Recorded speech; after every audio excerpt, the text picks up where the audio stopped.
벌써 1월 한 달이 훌쩍 지나고 2월이 되었습니다. 2월 첫 번째 주일인데요. 1월 새해를 맞이하면서 우리가 참 많은 것들을 다짐하고 또 결단했는데 그렇게 결단을 하고 나서 한 달이라는 시간이 훌쩍 지나버린 듯합니다. 무언가 해보지도 못했는데 한 달이 훌쩍 지나버렸고 또 이제 3월이 되면은 우리 교회도 본격적으로 상반기 사역들을 다 시작을 하지 않습니까? 우리도 보통 1, 2월은 조금 준비 기간이라 하면은 3월부터 본격적으로 사회도 그렇고 많은 것들이 시작이 되는데요. 그렇다 보니까 3월이 한 달밖에 안 남았으니 이제 어떡하지? 라는 조금의 걱정도 몰려드는 2월의 첫 주일인 것 같습니다. 그래서인지 오늘 교회 곳곳에서 정말 많이들 모이시더라고요. 회의도 많고 뭔가 결정하는 그런 모임들도 계속 일어나는 것들을 보곤 합니다. 그래서 2월 한 달 동안 우리는 3월의 사역들을 잘 시작할 수 있도록 본격적으로 준비를 하곤 하지요. 우리 교회에서 작년에 6년 과정으로 성경 공부 과정을 기획하고 작년에 처음으로 시작을 했었습니다. 그래서 작년에 저는 상반기 때 이사야 반을 맡았었고요. 또 하반기에는 아모스 반을 맡았었는데 저랑 같이 공부하신 분들 여기 계시죠? 네. 고개 끄덕여 주셔서 감사합니다. 네. 올해도 이제 그 6년 과정의 2년 차를 맞이하면서 상반기 교육 과정을 또 준비를 하고 있습니다. 저는 특별히 이번 상반기 때 누가복음 반을 맡게 되었는데요. 그래서 누가복음을 이제 교육을 해야겠다 생각을 하고는 1월 한 달 동안 뭘 했을까요? 열심히 책을 샀습니다. 책을 사서 책장에 이만큼 쌓아뒀어요. 그런데 한 달이 훌쩍 갔더라고요. 그래서 이제 한 달 남았는데 그래서 부랴부랴 누가복음 여러 책들을 펴면서 성경 말씀도 읽고 또 관련된 서적들도 읽으면서 누가복음 성경 공부를 최근 들어 또 시작을 하게 되었습니다. 그러면서 작년에 이사야 반을 맡을 때도 그렇고 아모스 반을 맡을 때도 그렇고 성경 공부를 진행을 하면서 하나님께서 주신 감동에 따라 이 설교 시간 때 또 관련된 내용들을 함께 나누곤 하였는데요. 그러다 보니까 조금 겹치는 부분이 있지 않을까 살짝 염려를 했었는데 성경 공부 같이 하시는 분들은 또 다시 더욱 폭넓게 배울 수 있어서 참 좋았다라고 말씀도 해주시고 또 성경 공부에 여러 상황과 환경 때문에 함께하지 못하시는 분들은 또 성경 공부에 함께하는 기분이 들어서 참 좋다라는 말씀도 해주셔서 저에게도 참 감사했던 경험이었습니다. 그래서 이번 상반기 동안에는 제가 누가복음 그 성경 공부반을 진행을 하면서 계속해서 받은 은혜에 따라서 제가 기회가 될 때마다 이 누가복음의 본문을 가지고 함께 말씀을 나누고자 합니다. 뭐 다른 목사님들처럼 뭐 시리즈 설교라고 하면 너무 거창하고 또 부담스럽고요. 그렇다기보다는 하나의 흐름으로 또 함께 누가복음 안에서 하나님께서 우리에게 그 상황과 환경에 따라서 또 말씀해 주시는 은혜를 함께 나누는 시간으로 만들어 가 보고자 합니다. 누가복음 함께 하는 이 시간을 통하여서 하나님께서 우리 각자에게 그 상황과 환경에 맞는 주의 은혜와 주의 깨달음을 허락하여 주시는 이 말씀의 시간 될 수 있기를 간절히 소망합니다. 오늘은 그 첫 시간으로 누가복음의 서론부 말씀을 함께 살펴보고자 합니다. 사실 굉장히 중요한 부분임에도 불구하고 우리는 서론을 아주 짧게, 아주 빠르게 읽고 넘어가기 쉬운데요. 그 이유가 무엇일까 곰곰이 생각을 해보니까 5절부터 이어지는 그 말씀들이 굉장히 흥미진진합니다. 누가복음의 1장 5절부터 어떠한 내용들이 이어지냐면요. 성경을 보시면 아시겠지만 이제 예수님의 앞길을 예비하였던 사람이지요. 세례 요한의 탄생에 관한 이야기가 먼저 시작이 됩니다. 그러면서 세례 요한의 탄생, 예수님의 탄생, 또 이 두 사람에 관한 찬가들까지 굉장히 재미있는 이야기들이 5절부터 바로 시작되거든요. 그렇다 보니까 이 서론부를 읽으면은 이런 겁니다. 이 서론을 보니까 누가라는 사람이 데오빌로 가카라는 사람에게 쓴 책이구나. 요 정도만 읽고 이해한 상황에서 5절로 바로 넘어가기 쉬운 거죠. 자, 그런데 이 누가복음 서론부를 계속 집중해서 읽다 보면은 한 가지 잘 이해되지 않는 부분을 우리는 발견을 해볼 수 있습니다. 이렇게 말씀드리면은 큰 문제 없었던 것 같은데 별 이상 없이 말씀이 쭉 이어진 것 같은데 라고 생각하기 쉬우신데요. 제가 오늘 설교 제목에도 정해 보았는데 이런 거죠. 굳이 누가가 이 누가복음을 기록해야만 했을까? 오늘 우리가 읽은 본문에는 붓을 들었다라는 표현이 나오는데, 그러니까 굳이 누가도 붓을 들어야 했을까라는 이 제목은 오늘 우리 말로 말하자면 굳이 누가가 이 누가복음을 기록해야만 했을까라는 질문으로 우리가 이어질 수 있는 거죠. 그래서 오늘은 이 질문을 놓고 1절부터 4절까지 말씀을 한 절씩 다시 살펴보면서 누가가 누가복음을 기록할 수밖에 없었던 그 이유에 관하여서 함께 살펴보고자 합니다. 먼저 오늘 본문 1절 말씀을 다시 한번 읽어볼까요? 1절 말씀 아주 짧죠? 우리 한 목소리로 크게 읽어보겠습니다.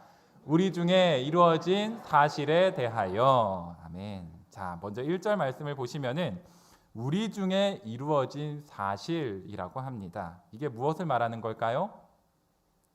우리 중에 이루어진 사실이 뭘까요? 그렇죠. 자신 있게 말씀하셔도 괜찮습니다. 다 정답입니다.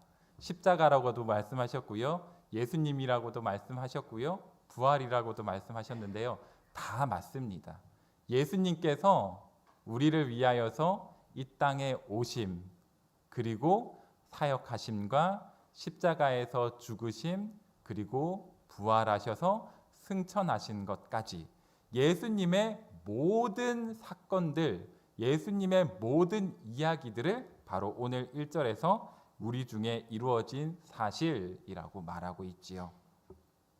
자, 그런데 우리가 이렇게 장황하게 설명한 거를 한 단어로 축약해서 말할 수 있습니다. 그것이 무엇일까요? 예수님이 이 땅에 오셔서 사역을 하시고 십자가에 못 박히시고 죽으셔서 다시 하늘 부활하시고 승천하신 것까지 이 모든 것을 한 단어로 축약하자면 무엇일까요? 맞습니다. 복음이죠. 그것이 바로 우리를 향한 복음입니다. 다시 말해서 누가는 이 누가복음을 통하여서 무엇을 말하고 싶은 걸까요? 복음을 말하고 싶은 겁니다. 누가는 이 누가복음에서 복음에 관하여서 기술을 하고 있는 것이죠. 자, 그런데 이어지는 2절 말씀을 우리 함께 볼까요? 2절 말씀 띄워주시면 2절은 제가 읽어보겠습니다. 처음부터 목격자와 말씀에 일꾼된 자들이 전하여 준 그대로 내력을 저술하려고 붓을 든 사람이 많은지라. 자, 하나씩 좀 살펴볼까요? 여기서 처음부터 목격자, 그러니까 맨 앞에 나오는 이 처음부터 목격자는 누구를 말하는 걸까요? 조금 이해하기 어려우시면 쉽게 제가 한번 풀어서 질문을 다시 해볼까요? 예수님을 가장 처음 목격한 사람이 누구일까요? 이러시면 곤란한데요. 자, 힌트를 드리겠습니다. 5절부터 누구에 관한 이야기가 이어지지요? 세례 요한이요. 맞습니다. 예수님을 가장 처음 목격한 사람은 세례 요한이지요. 이 처음부터 목격자는 바로 세례 요한을 말하는 겁니다. 자, 그렇다면 그 다음에 이어지는 말씀에 일꾼된 자들은 누구를 말하는 걸까요? 그렇죠. 예수님의 제자들. 한 발자국 더 나아가자면 예수님을 믿고 따르는 사도들까지 포함해서, 그러니까 예수님을 따르고 예수님의 말씀을 믿고 예수님의 말씀을 가르치는 말씀의 일꾼들이 바로 이 말씀에 일꾼된 제자들과 사도들을 말하는 것이겠지요. 자, 그런데 이어지는 내용을 보면은 누가가 복음을 말하려고 한 이때가 어떠했다고 합니까? 뒷부분을 보면 이렇습니다. 그대로 내력을 저술하려고 붓을 든 사람이 많은지라. 붓을 든 사람이 많다라는 게 무엇을 말하는 걸까요? 그러니까 예수님에 관하여서 이제 글로 적어서 그것을 증언하고 증거하는 사람들이 이미 있었다는 겁니다. 많은 학자들이 이 누가복음이 저술된 때를 약 65년 전후 이 정도로 보거든요. 그러니까 예수님이 활동하시던 때에서 30년 정도 더 지났을 때 누가복음을 저술했다는 건데요. 그러면 이 30년이라는 간격 사이에 예수님에 관하여서 말한 사람들이 없었을까요? 있었겠죠. 그리고 예수님에 관하여서 글을 적은 사람이 없었을까요? 있었겠죠. 당연히 그 당시에도 예수님에 관하여서 증언하고 증거하는 좋은 글들이 아주 많았을 겁니다. 물론 누가복음만큼 체계적으로 정리된 그런 글은 아니라 할지라도 예수님을 믿고 예수님에 관한 복음을 받아들이기에 부족함 없을 만한 글들은 이미 있었을 겁니다. 그렇다면 우리는 다시 한번 질문을 해볼 수 있죠. 이런 글들이 있었음에도 불구하고 누가는 왜 붓을 들어야만 했을까요? 우리 이어지는 3절과 4절 말씀 함께 볼까요? 3절과 4절은 우리 조금 긴데 한 목소리로 다시 읽어보겠습니다. 그 모든 일을 근원부터 자세히 미루어 살핀 나도 데오빌로 각하에게 차례대로 써 보내는 것이 좋은 줄 알았노니 이는 각하가 알고 있는 바를 더 확실하게 하려 함이로라. 아멘. 자, 3절 앞부분을 보면은 누가가 어떻게 했다고 하지요? 근원부터 자세히 살펴보았다고 합니다. 자, 여러분, 요거는 좀 성경의 상식적인 부분일 수 있는데 누가의 직업이 무엇일까요?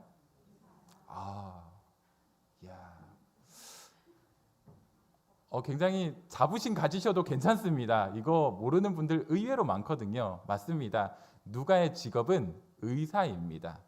자, 그러면 한 가지 더 질문해 볼까요? 누가는 유대인일까요? 이방인일까요? 자, 여기서 좀 갈리죠. 조금 더 수준이 한 단계 더 나아갔다는 거겠죠. 자, 누가는 이방인입니다. 이스라엘 백성이 아니고요. 이방인입니다. 그러니까 이방인인데 복음을 받아들인 개종한 이방인 그리스도인이라는 거죠. 근데 우리가 흔히 문과머리가 있고 이과머리가 있다고 하잖아요. 저는 문과머리 같으세요? 이과머리 같으세요? 전형적인 문과죠. 네. 티가 나나요? 네. 우리가 문과머리 하면은 일단은 수학을 별로 안 좋아해야 합니다. 그렇다고 뭐 국어를 잘하냐? 그건 아닌 것 같은데 일단 확실한 건 수학을 별로 안 좋아해야 돼요.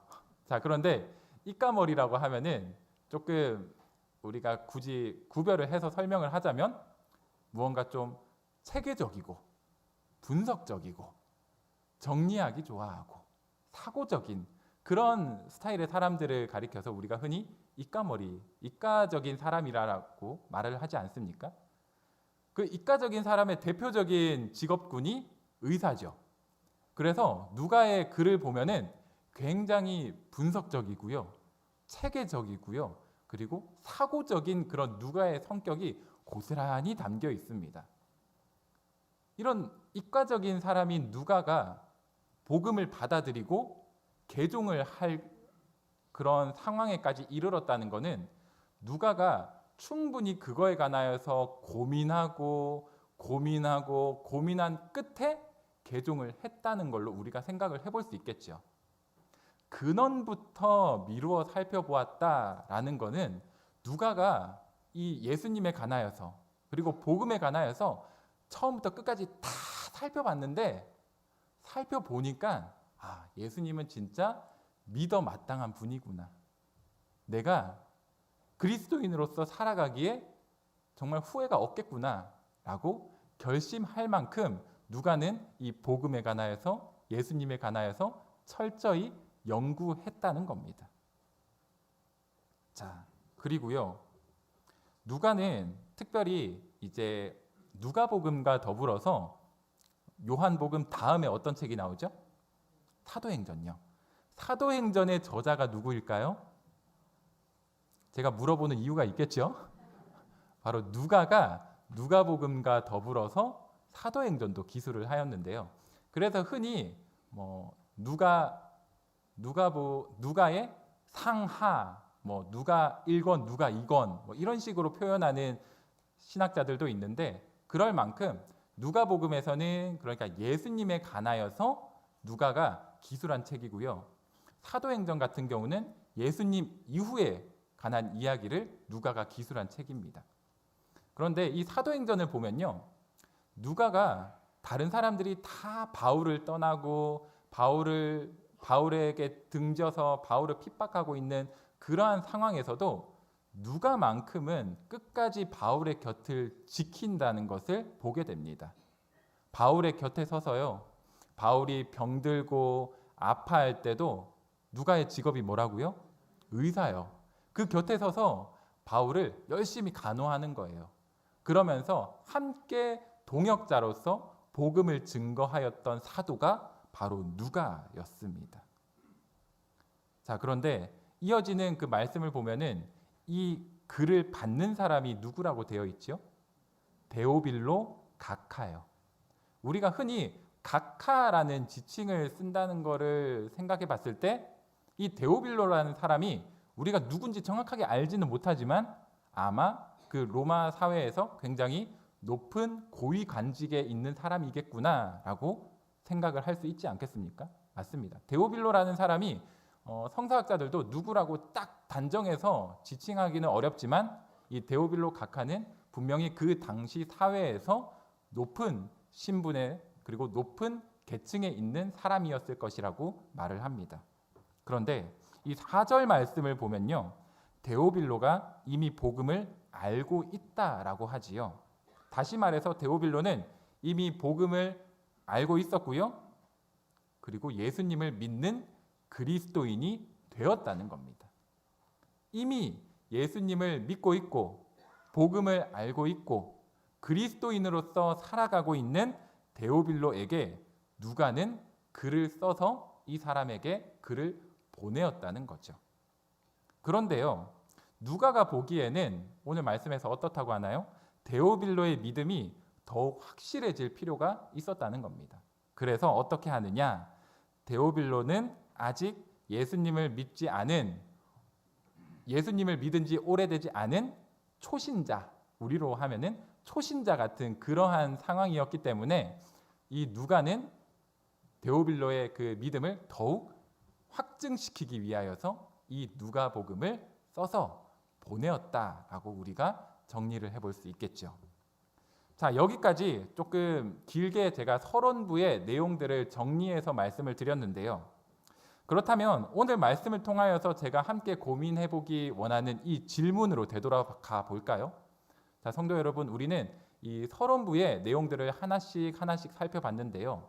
자, 그렇다면 다시 돌아가서 누가는 그렇다면 굳이 왜 누가복음을 직접 저술해야만 했을까요?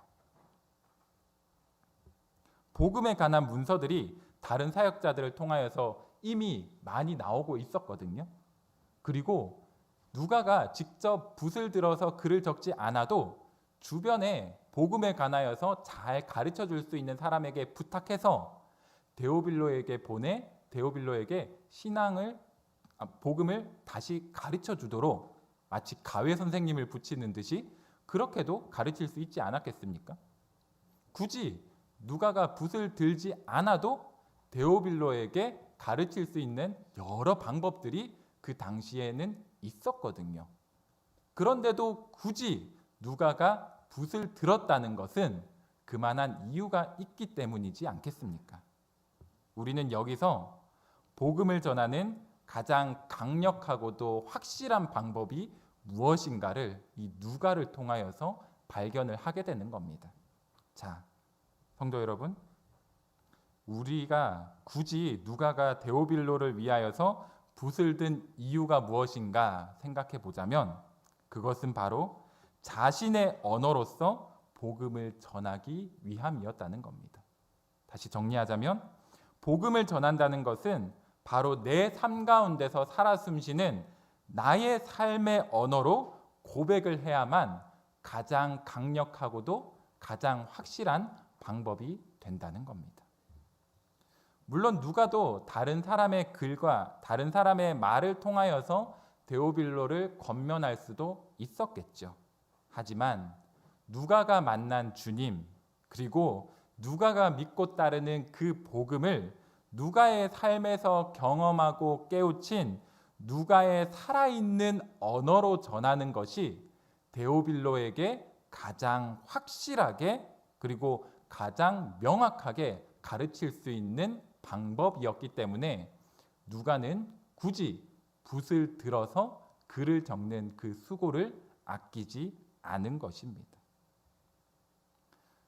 오늘 설교를 준비하면서 설교도 이와 같다라는 생각을 해보게 됩니다.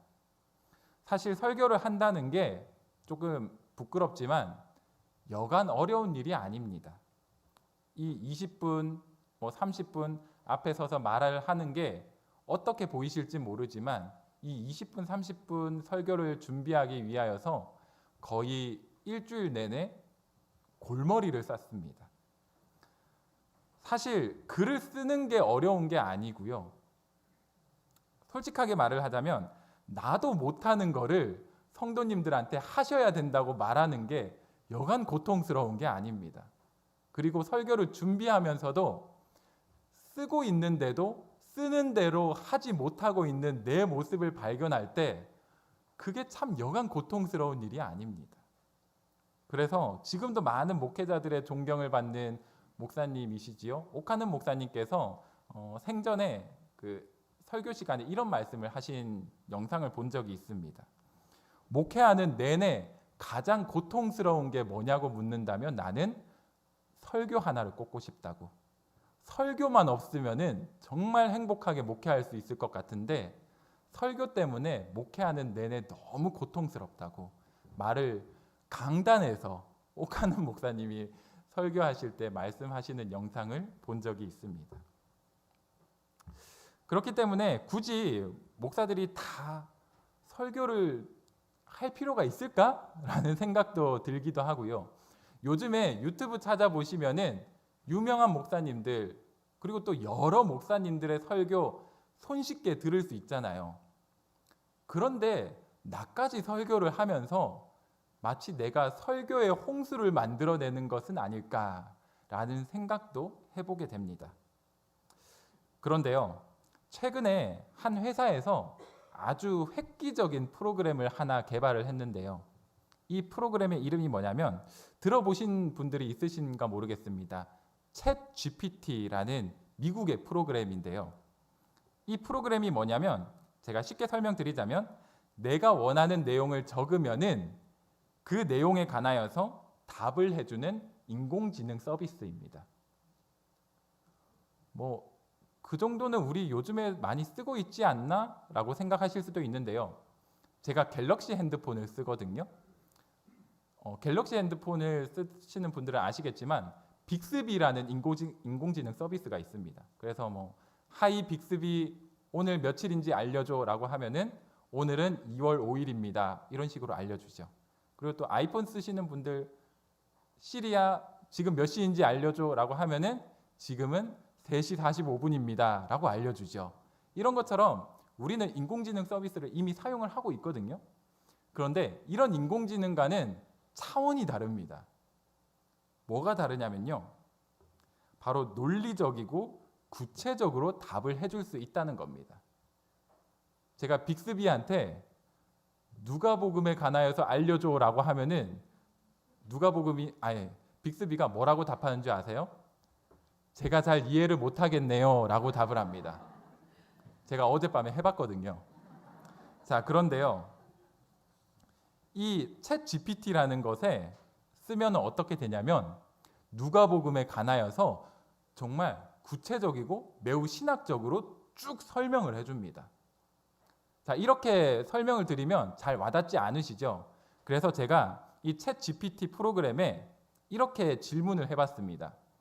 오늘 예배 시간에 성도님들에게 전할 설교를 복음을 주제로 해서 적어줘. 이렇게 했더니 이 프로그램이 저한테 어떻게 답을 했는지 아세요? 제가 답을 한 그대로 읽어드릴게요. 정말 한 글자도 안 바꾸고 그대로입니다. 안녕하세요. 오늘의 설교 주제는 복음입니다. 복음은 예수님의 사랑과 구원의 소식을 전하는 것입니다. 우리는 예수님의 복음에 대해 감사하고 그것을 전하는 것에 대해 기쁨을 느낍니다. 복음을 전하는 것은 우리가 예수님의 사랑과 구원을 받았음을 보여주는 것이기 때문입니다. 그러므로 우리는 오늘 예수님의 복음을 전하며 사람들에게 그의 사랑과 구원을 제공하기로 다짐해야만 합니다.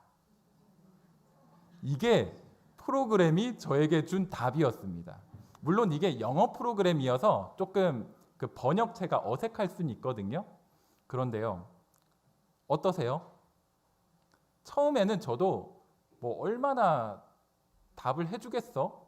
에이, 인공지능 프로그램이 설교를 어떻게 써? 라고 생각을 하고 재미있게 설교 예화로 쓰려고 해본 건데, 저는 사실 이 문장을 보고 좀 충격받았습니다. 굳이 내가 설교를 쓸 필요가 있을까? 딱 본문, 주제, 요점만 이 프로그램에 입력을 해서 설교를 써줘 라고 하면은 설교문을 쫙 써줄 텐데, 그리고 조금 시간이 더 지나면은 그거를 마치 아바타처럼 읽어주는 그런 목회자 아바타도 생겨나지 않을까요? 그러면은 인공지능이 써준 글을 인공지능이 말해주는 그런 설교도 가능하지 않겠습니까? 그러면서 설교를 준비하는데 과연 내가 이 누가의 언어를 빌리자면 굳이 붓을 들 필요가 있을까라는 생각도 해보게 됩니다. 그러면서 굳이 내가 설교자로서 이 단에 서야 하는 이유가 무엇일까라는 고민도 해보게 되는데요. 이 고민을 조금 확장시켜 볼까요? 우리 성도님들 전도 많이 하시죠? 지금 방학 중이신가요? 봄 되면 많이 하실 거죠? 네, 아멘입니다. 자, 우리가 전도할 때 여러 도구들을 사용하지요. 뭐 흔히 사복음 그 책자도 사용하고요. 우리 교회에서는 이쁜 전도지도 만들어서 활용을 하고요. 아니면 우리 주보도 아주 유용한 전도 도구가 될 수 있지요. 그런데 아주 잘 정리되어 있는 글들도 있고요. 아주 매력적인 전도지들도 있습니다. 그러면 이 전도지들 혹은 어떠한 도구들을 건네는 것만으로 전도 활동이 될까요? 전도가 가능해질까요? 가능할 수도 있지요. 그 전도지를 보고 하나님께서 마음에 감동을 주셔서 교회로 나오고 싶은 마음을 주실 수도 있고 교회로 실제로 나올 수도 있지요. 우리가 알지 못하는 겁니다. 그런데요, 아무리 좋은 도구라 할지라도, 아무리 좋은 글귀라 할지라도 그 전하는 사람이 없으면은 아무 소용이 없을 것 같습니다. 그리고요, 아무리 좋은 도구라 할지라도, 아무리 유명한 목사님의 글이라 할지라도 그것보다 더욱 강력한 전도의 도구가 있습니다. 그것이 무엇일까요? 바로 우리의 삶의 언어를 통한 복음의 전도입니다. 우리가 어떠한 삶을 살아내는가, 우리가 삶에서 어떠한 향기를 나타내며 살아가는가, 그리고 우리의 입술에서 어떠한 복음의 메시지가 전파되고 있는가, 그것이 100번의 전도지, 100장의 전도지보다, 그리고 100장의 전도의 글귀보다 더욱 강력하고 더욱 확실한 복음의 무기가 될 수 있습니다. 왜냐고요? 그것은 우리가 경험하였고 우리가 체험한 나의 삶의 언어이기 때문입니다. 그렇기 때문에 어떠한 글귀보다도 받는 사람, 듣는 사람에게는 더욱 확실한 메시지로 다가오게 될 것이고요. 어떠한 좋은 목사님의 설교보다도 더욱 명확하게 복음을 전할 수 있는 귀한 도구로 사용될 수 있습니다. 그렇기 때문에 우리는 아무리 뛰어난 프로그램이 개발되어서 그 프로그램이 설교문을 써주고 설교를 대신 읽어준다 할지라도 그것은 그 프로그램이 경험한 삶의 언어가 아니기 때문에 그 프로그램의 설교가 아닌 목회자 한 사람이 한 주 동안 치열하게 묵상하고 고민하면서 그 삶에서 녹여낸 언어로 전하는 메시지에 마음이 감동되는 것이고요. 그리고 우리가 삶에서 내가 만난 하나님, 내가 말씀을 통하여서 깨달은 그 은혜들, 그리고 내가 전하고자 하는 그 깊은 감동들을 가지고 한마디 한마디 전할 때에 그것은 그 사람의 삶이 녹여져 있는 삶의 언어이기 때문에 그 어떠한 전도지보다도 어떠한 목회자의 설교보다도 더욱 강력하고 더욱 확실한 복음의 전도 도구가 될 수 있다는 겁니다. 사랑하는 성도 여러분, 오늘 우리는 함께 굳이 누가도 붓을 들어야만 했을까라는 질문을 가지고 이 누가복음 서론부의 말씀을 다시 한번 살펴보았습니다. 그래서 오늘 우리는 이 말씀을 통하여서 이렇게 정리를 해볼 수 있지요. 굳이 누가도 붓을 든 이유가 무엇이었을까? 그 이유는 바로 누가는 누가 자신의 삶의 언어를 통하여서 데오빌로를 더욱 신앙으로 무장시키고자 하였기 때문에, 신앙으로 더욱 확증시키고자 하였기 때문에, 그 누구보다도 신앙에 관한 열심이 있는 자였기 때문에 굳이 다른 이들의 글을 인용하지 않고 굳이 다른 사람의 도움을 구하지 않고 수고롭게도 자신의 그 손을 들어서 붓을 통하여 그 글을 적고 데오빌로에게 편지를 보낸 것이라고 우리는 정리를 해볼 수 있을 겁니다. 여러분, 우리도 누가처럼 복음을 전하는 사람들입니다. 다른 유명한 사람의 말이나 잘 정리된 글이 대신할 수 없는, 하나님께서 우리에게 허락하신 나의 복음을 잘 전해야만 하는 그러한 사명을 가진 사람들입니다. 그렇기 때문에 이 복음의 사명은 결코 옆 사람에게 대신해달라고 말할 수도 없고, 나보다 더 뛰어난 사람이 옆에 있기 때문에 이 사람에게 대신 지어달라고 맡길 수도 없는 것입니다. 하나님께서는 우리가 얼마나 유창하게 그리고 얼마나 짜임새 있게 이 복음을 잘 전하는지 그런 것에서 우리를 판단하고 우리를 평가하지 않으십니다. 하나님께서는 하나님을 향한 믿음과 복음에 대한 확신을 가지고 끊임없이 삶의 붓을 들어서 열심을 다하여서 그 붓으로 글을 적고 입술을 열어 삶의 언어로 복음을 증거하는 그 모습을 보면서 기뻐하시고 우리를 인정하시고 우리를 축복하여 주시는 줄 믿습니다. 저도 능력이 뛰어나서 이 자리에 설 수 있는 것이 아닙니다. 그리고 우리 모두 가진 게 많아서 하나님께 택함 받아 이 자리에 모여서 함께 예배를 드리고 있는 것이 아니지요. 그저 하나님의 사랑으로, 하나님의 은혜로 우리를 품어주시고 우리를 세워주신 것 아니겠습니까? 사랑하는 성도 여러분, 오늘 말씀을 우리 마음속에 잘 새기셔서 하나님께서 우리에게 맡겨주신 이 우리 삶의 붓을 들어서 참된 복음을 증거하고 또 그 복음을 증거하면서 하나님께 귀한 영혼들을 주님께로 인도하는, 우리에게 맡겨주신 그 사명을 온전히 잘 감당하면서 살아가는 우리 모든 보강중앙교회 성도님들의 귀한 삶의 걸음들이 되실 수 있기를 주님의 이름으로 간절히 축복합니다. 함께 기도하겠습니다. 사랑의 하나님, 오늘도 어김없이 예배의 자리로 인도하여 주셔서 말씀을 통하여서 우리에게 맡겨주신 사명을 깨닫게 하시고 새롭게 다짐할 수 있도록 인도하여 주심에 감사드립니다. 하나님, 누가는 굳이 수고를 아끼지 않고 복음을 향한 헌신과 열심을 담아서 데오빌로에게 편지를 보내었습니다.